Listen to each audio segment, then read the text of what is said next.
All right, so here are 5 drawing techniques that will absolutely skyrocket your learning journey. To kickstart, number 1 for me, again, the reigning king, contour manipulation. So the concept is very simple.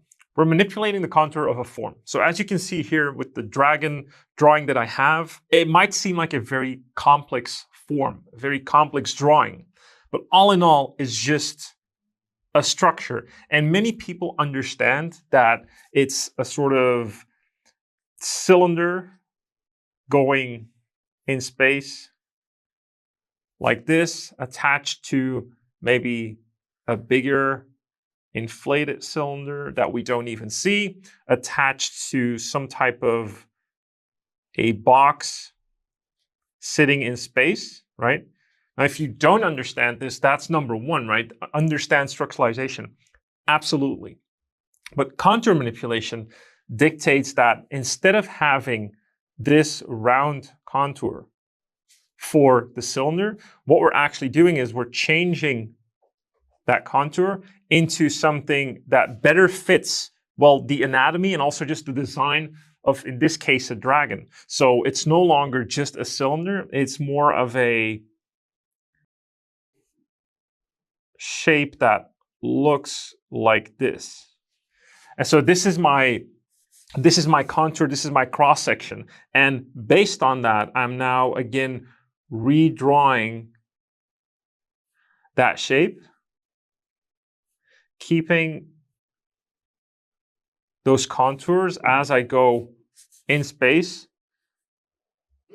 in mind. So I'm always aware of that contour. And that contour can change, or it can inflate, it can decrease, it can increase, but at all times we're keeping that contour in mind. And this is such a powerful drawing technique because essentially we're cheating complexity.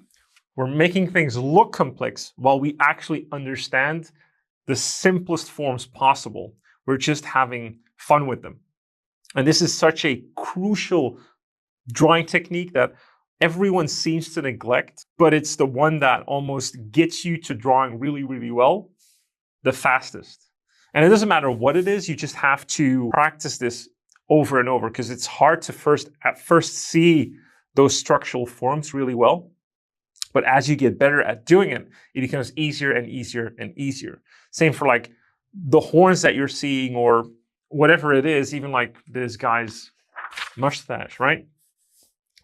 This is contour manipulation at its best. Instead of having a cylinder, again, going in space, so instead of it being a cylinder that's already tapering, like this, we are changing that contour to look more almost like triangulated. And then that continues in space like this. And so the resulting form is something that looks more like this. So it's also more of a stylized form, of course, but it all has to do with just understanding simple form and how we manipulate the contour. And for me, that's an absolute godlike, powerful drawing technique that anyone should understand. Number 2 is form blending. Now, this has many names. It's form addition, form subtraction. Both are a type of form blending, or we're carving into shapes, we're adding shapes together. This is like one principle that is very, very crucial to understand. It starts with how do I combine a simple box in space, and then how do I add another box to it? I can put one next to it, keeping perspective in mind, but I could also create, let's say, a box like this. And then we might be adding, or like this might be inserted into another box like that. Or we have a cylinder, and then attached to that cylinder, let's say from here on, there's a small box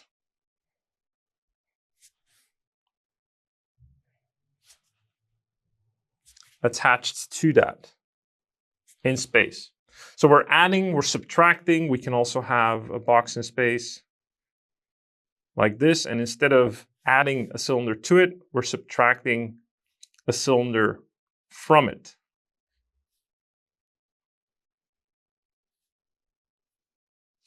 Right, like this. We're freehanding this. This doesn't need to be technically accurate. It's more about that understanding of when we subtract or add forms to another, we get something. And at first, you need to do this with more easy forms, with boxes and cylinders, and that's it. But then at some point, you can, again, start to manipulate those forms and start combining them together so that they form even more complicated shapes. Just like, you know, can be something like what I have right here, where it's just, these are essentially form combinations. We're adding manipulated cylinders onto boxes, and we're seeing how those combine together. An axe like this is essentially forms combined together, cutting out a cylinder from that part. The hat, just the same thing, is basically a cylinder added to another cylinder that has a little bit of bending and manipulation going on. But even not only hard surface elements, but even things like animals, you know, especially like this, for instance, that part of the shoulder of this lion is connected to a more cylindrical part of the body. So the body in and of itself is some type of, let's say, bent cylindrical shape, like this, right? And then we're adding another form, another organic form on top of it. So it's not sitting on top of it. It's like it's literally morphed into that shape, right? And that creates another form. And only by doing form combination like this, by understanding those contour lines, but also understanding when I add a box or a cylinder to another cylinder, or I add two cylinders together, I can expect this type of combination. And by doing that, you become much more spatially aware.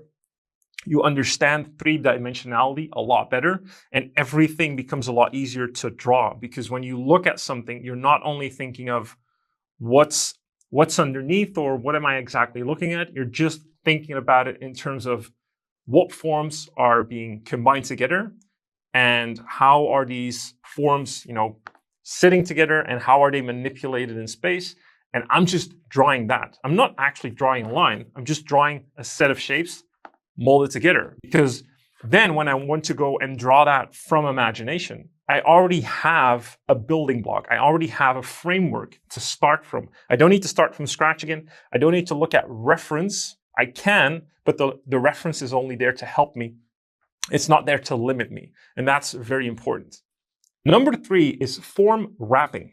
Again, we're staying with form. If you understand form, basically the premise of this video, if you understand form, you will understand a lot. It's like, it's magic. It's literally seeing the matrix of drawing. So form wrapping, what does that essentially mean? Well, it means that we're going to take something as simple as a cylinder in this case. But what we're going to do is we're going to wrap maybe a more complicated form on top of it. And maybe even on the other side, we do the exact same thing.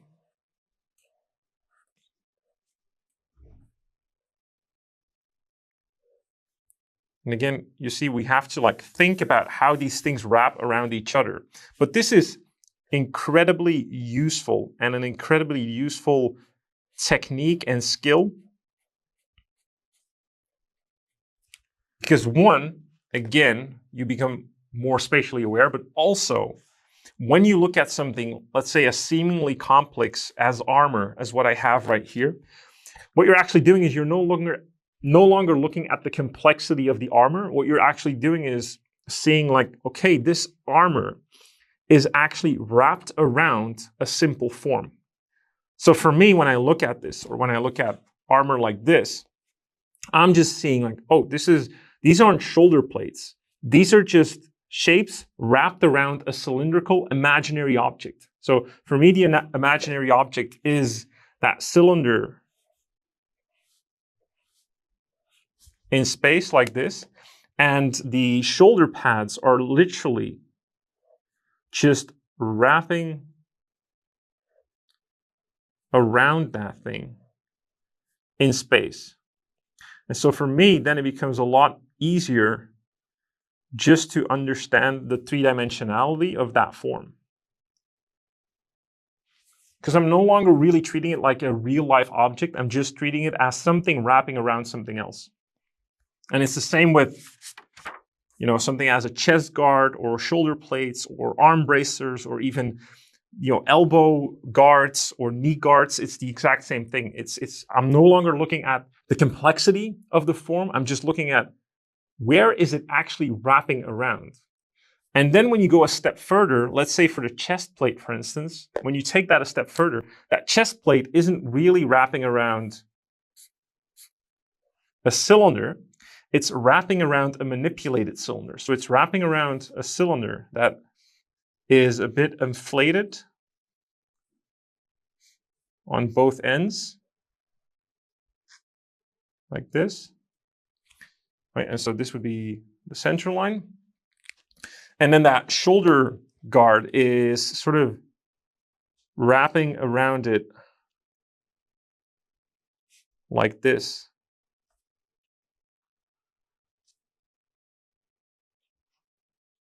And then on the other side, maybe a little less so, but might be something like this.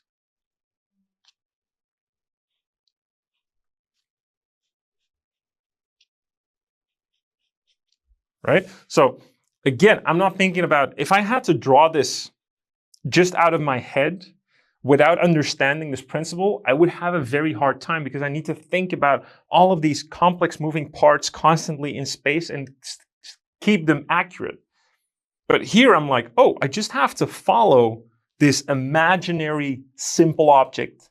And I'm just literally wrapping that thing around it.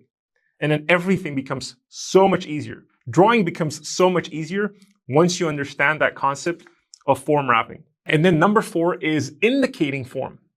And what I mean here is indicating form on graphic shapes. So what does that mean? It means that at some point, we don't only need to understand 3D and form like this and only think about structure. We need to actually start designing. And designing usually comes from a 2D aspect. Designing is very graphic. We're essentially creating cool graphic shapes on paper. So let's say something, like this. Like maybe this is like a cool graphic shape. Now then what we need to do and what we need to start understanding is how do we give this shape form? How do we give it some sort of three-dimensionality again? And we do that, of course, with contour lines and again, that contour manipulation, but we're basically reverse engineering that structure into it.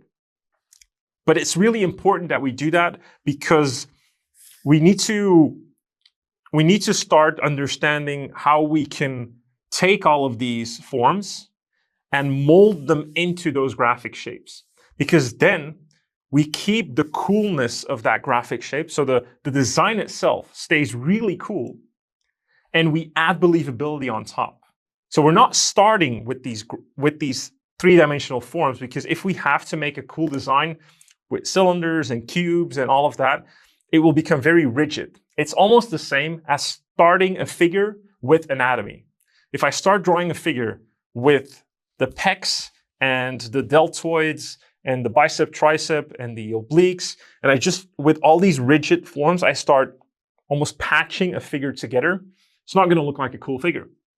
We start a figure with a very graphic, cool pose, dynamic pose, cool shapes, and then we reverse engineer that structure and anatomy into it. Well, we need to practice that. Now, a cool way to practice this is something that I saw some other artists do as well, is what we can do is we can take a character like I have here. So these are dwarven samurais, basically. I've taken this simple dwarven samurai. So I just drew it very, as you can see, very rigidly. This is a very rigid drawing, if we only look at this. And what I did was I gave it a certain amount of elements. So I gave it, of course, the beard and the hair, typical for a dwarf, and then some samurai quintessential iconic things, such as the shoulder guards, the hip guards, essentially, the wider pants, and the belt. I don't know what it's called, but that these for me are these elements that make it kind of iconic. Now, to start making things interesting, instead of starting with what you're seeing here, what I actually did with a blue pencil, I'll do it with a normal one now, is then I just started creating some super graphic shapes, just like this. Right? This was my graphic shape. And then what I forced myself to do is design or take the elements here and put them in here, staying faithful to that graphic shape. So the structure that I had here, it needed to stay, or it needed to fit within that graphic shape. Now, of course, because I have some experience, I can break it from time to time and have fun with it.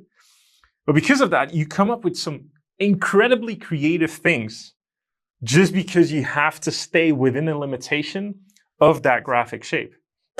Because you made something very interesting, but you also limited it yourself. Because now you have to stay within these boundaries, and you have to start problem solving. And that problem solving is really good because that's where creativity shines.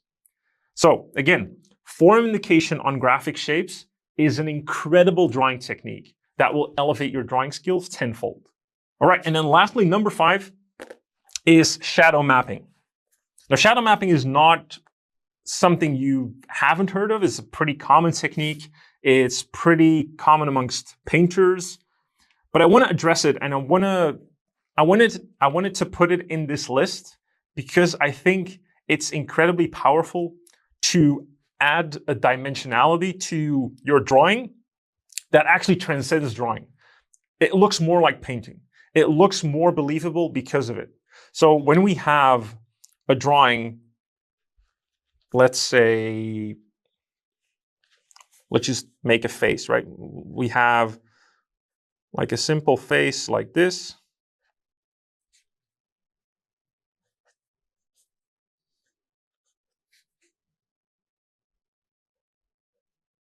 Right, so all in all, this is just a very simple drawing of a face.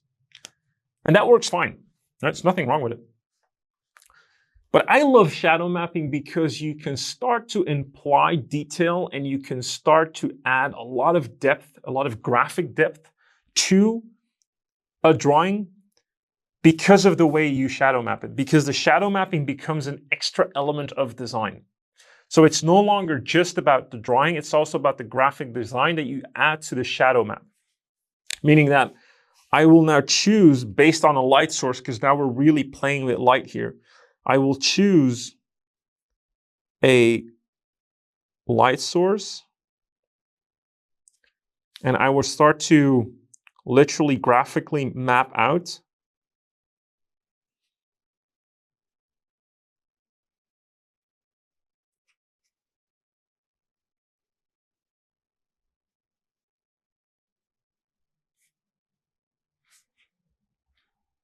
the shadow direction.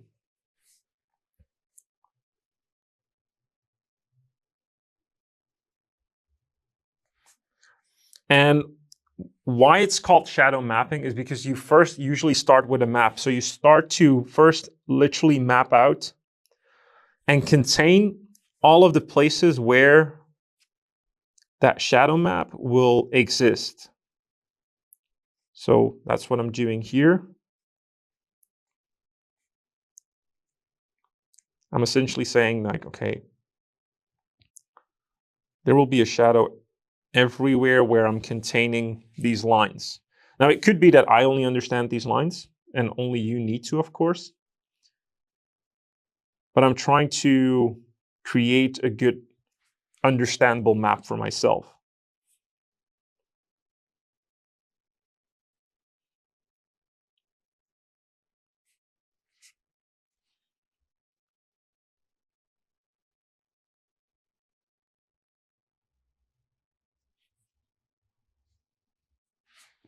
Right, so technically now everything that isn't within that line, I start putting into shadow. And in this case, like with really aggressive black lines, I love this because it creates a very distinct and graphic look. And the reason I put it in this list as well is that it's open for a lot of margins of error. So you can almost save a drawing with a good shadow map.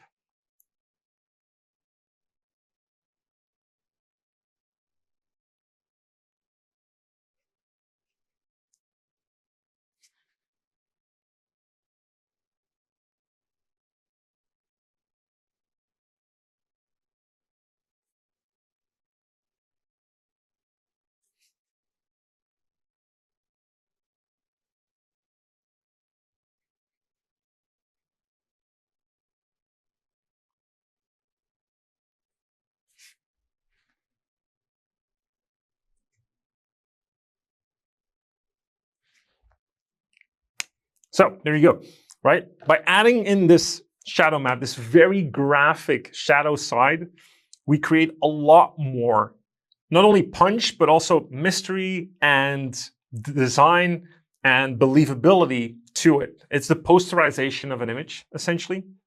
And I think it's a really cool technique to start experimenting with before you actually start going into painting. Painting relies heavily on being able to shadow map because it's basically blocking out the area where the shadow will reside. Now, when you paint, you have to do it in sort of maybe a 50 or 60% grayscale on the value scale, and then you start adding darkness into it depending on the light situation. But you can hear that this really starts complicating things, and then you start throwing color into the mix, so you're overcomplicating. So when you're starting out, that's why I wanted to include it into this list of drawing techniques. Learning to shadow map can really help you create some incredible stuff. As you can see here, as a last example, this is a study from Frank Frazetta, and I absolutely love this design. This is not my design, this is a study, but I used that study and then applied it to a drawing of my own, where I can literally take the things I've learned and try to put them into practice. It's not as good as Frank Frazetta, obviously, but it really helps me, be inspired, have more fun with my art, and take it to a next level because I'm learning from the best. So keep in mind, number 1, contour manipulation. Number 2, form blending. Number 3, form wrapping. Number 4, form indication, using graphic shapes. And then number 5 is shadow mapping to really add that punch to your drawing. All right, so start using these techniques and you'll be so much better in no time. Have fun.